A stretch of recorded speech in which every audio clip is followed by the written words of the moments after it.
It's me, your Gemini friend. This video is about Gemini Ascendant and Sagittarius Descendant. I have a video linked in the description that goes over the Ascendant and Descendant a lot more in depth, but to briefly put it, your Ascendant is essentially the way that you approach beginnings, the first impression that we give off. It can do with our appearance or our presentation, the way that we want to come across. And it's kind of like the overall lens that we look at life through, in the way that you're really filtering your experiences through your rising sign and the chart ruler that represents that sign. So in your case, it would be Mercury, because Mercury rules Gemini. The descendant is going to be the exact opposite of the first house, the start of the seventh house. And that deals with our one-on-one relationships, everything that deals with the opposite of the self. So this is where we can attract people or be attracted to people that are going to balance us well. What you want to do is look at Mercury in your chart, see the house that it's in, see any aspects to it, and look at your first house. Any aspects to your ascendant, any planets conjunct your ascendant, whether they're in the first or the 12th house. This is going to affect you specifically and how you come across with your Gemini ascendant. But Mercury as a chart ruler is so curious. It's all about mental exploration, curiosity, asking questions.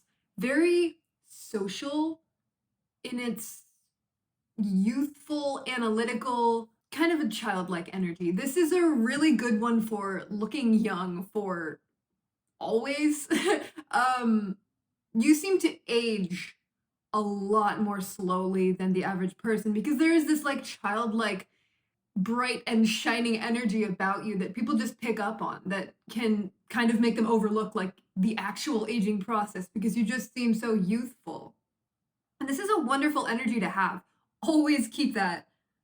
It might come across as very bright to other people, particularly people with more subdued or reserved personalities. This is kind of a fun play off of that. There is a heavy focus on communication with Mercury as your chart ruler. This is kind of like bringing a fun and curious energy onto the scene wherever you go. Like when you are meeting new people, the ascendant really deals with anything that is like a beginning, something that we are initiating ourselves into, something that's new to us. We're using our chart ruler to process the circumstances and kind of like direct our behavior in a way that is really exhibited through that planet. So this is a big one for lots and lots and lots of ideas, many beginnings. You might be satisfied with projects somewhere in the middle of them, instead of feeling like you need to finish it out. You might already be moving on to the next thing and the next thing and the next thing. This is like layers upon layers of thoughts and ideas and analyzing. So analytical, very close attention to detail. And you probably notice all sorts of like little things about people when you're first meeting them. So Gemini Ascendant, it's characterized by this curious youthful energy and kind of an ability to like ask questions about anything and be able to talk about anything. This is communication as like a way of life. So when you're meeting someone, you likely really naturally have the conversation. You probably are already thinking ahead to the next thing that you want to ask, what you want to know about them. You probably have just lots of questions. Like they can talk about something that you know very little about, and you will still manage to flow easily through the conversation and probably come out of it with them thinking you know a lot more about the subject than you might. This is jack of all trades, master of none energy, which sounds rude. It absolutely does not mean that you aren't a master at anything in particular, but the energy tends to be more scattered and lighthearted. There is usually more focus on having the ability to communicate about this thing, or having the ability to communicate with people and talk about things, like just always having some sort of input in the conversation. It's really like just always having something to say. There is probably an innate need to feel like you're entertaining the people that you're with. You might not like silence and prefer like small talk. You probably help people to feel more comfortable when they're around you, because this is a great sign for like social ease, really helping people to feel like you're interested in the conversation, helping them to feel comfortable. Like if there's silence, just kind of knowing what to say to ease any tension.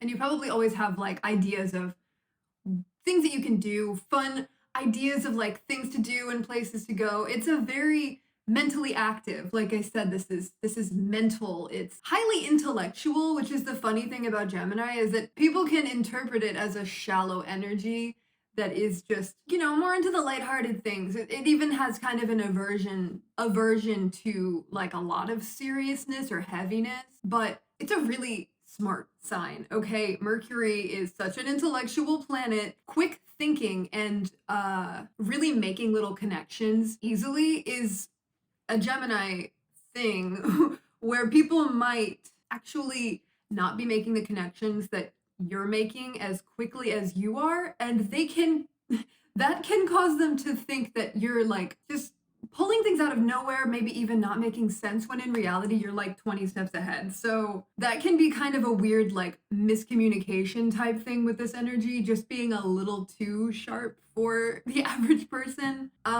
There's also a lot of interest in like specifics and little details, technicalities, the way that things work, really focusing on the little things that really do make a difference and being able to contribute in that way. But the thing about Gemini, this is the nervous system, so there can be like anxiety and nerves and a restlessness. So another thing that Gemini Ascendant can come across is like maybe kind of fidgety or restless. But there's always something going on behind your eyes, a strong mental buzz going on in your head. This is a sign that uses a lot of energy. I'm like shaking. And it can get caught up on details. It can get caught up overthinking and getting like really, really into the technicalities when maybe the bigger picture needs to be brought into the equation. And this is why Sagittarius is on your descendant. It's the perfect sign to balance this overthinking, overly detailed, really, really, really picky sign, because Sagittarius is all about expanding your worldview and taking all of your experiences and like things that you learn and making them into something practical, in the sense of more humanly significant things like practical wisdom. It's a sign about learning from your experiences and the experiences of others.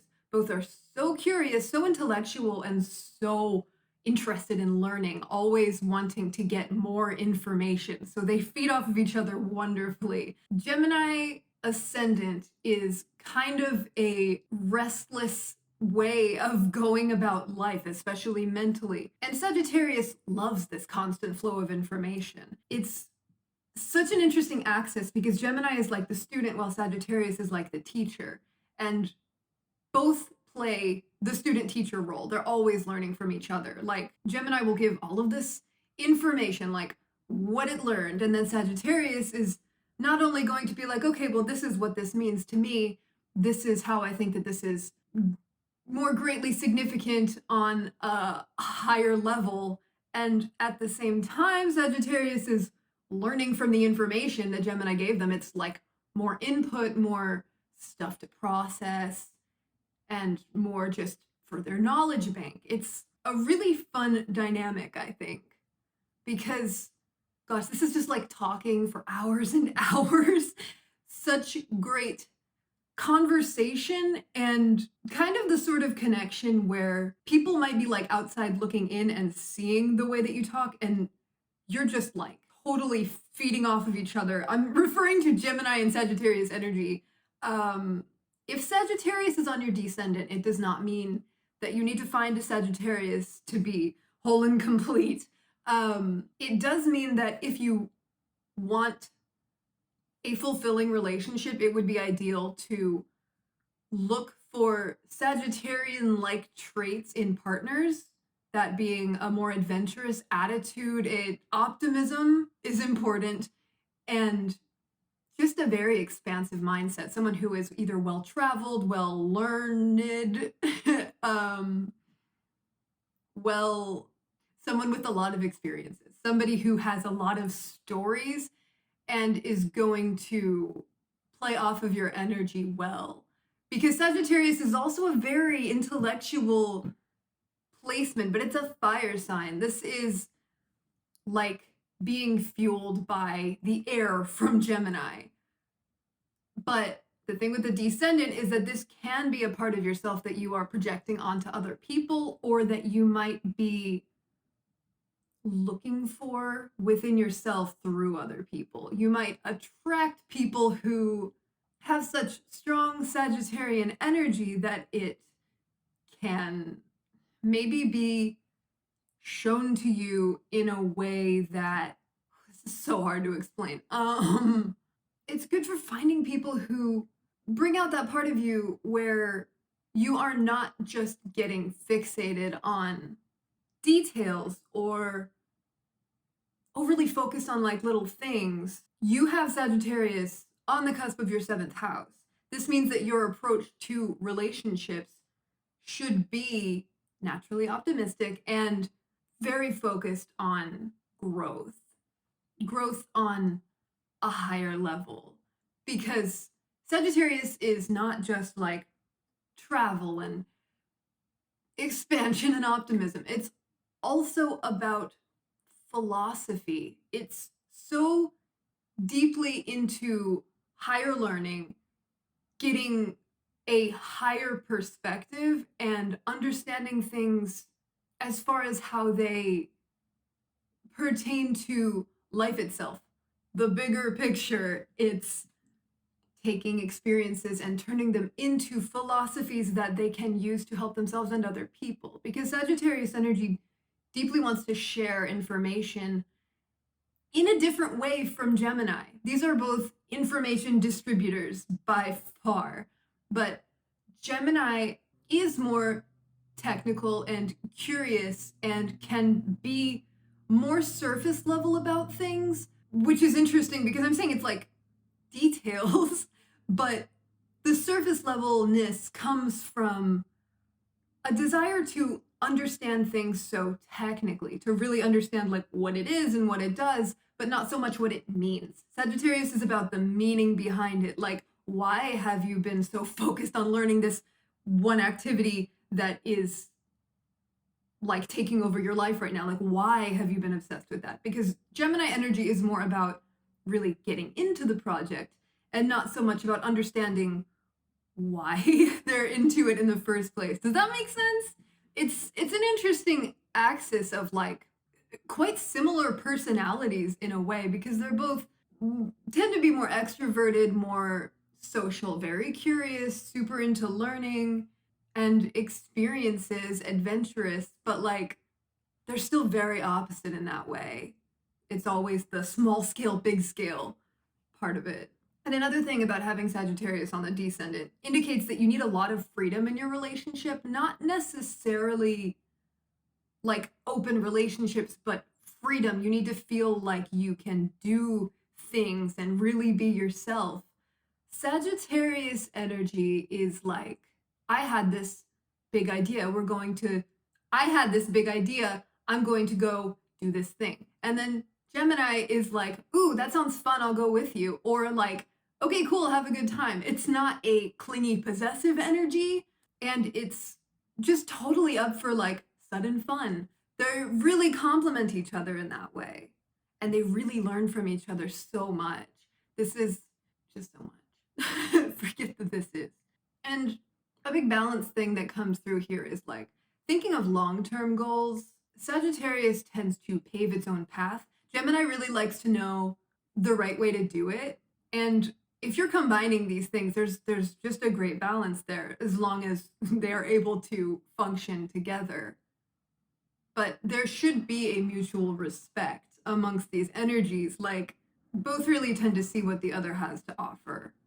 And one last little thing specifically about like the Sagittarius Descendant. Gemini energy can receive a lot of advice because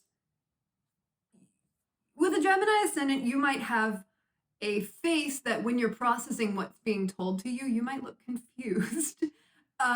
This is just another aspect of like the curiosity and childlikeness not being what other people are expecting. So if you have Sagittarius on your descendant, this can really, like I said, attract a lot of people with Sagittarian energy that want to tell you things, that want to help you. Like they're looking at it like, oh, they need to know things, so I'm going to help them know things. I'm going to tell them things. And you might be sick of it. You might be like, people tell me things like I don't already know them. And in this case, it's kind of like a little lesson on learning to assert yourself more in the knowledge teacher type way, if that makes sense. It's like a really weird specific thing to explain. If you get what I'm saying, let me know. But for the most part, in a relationship, you should be comfortable either in the teaching role or the learning role and really switching back and forth, because versatility is huge with these two signs. That would be the ideal sort of relationship for a Gemini Ascendant. It's just a very learning and growth focused situation. I had a lot to say for this. I feel like I'm rambling, but I love the Gemini Sagittarius axis, okay? And so let me know what you think. Like this if you like it. Subscribe to me if you want to. And that's going to be it for this one. Thank you. I love you.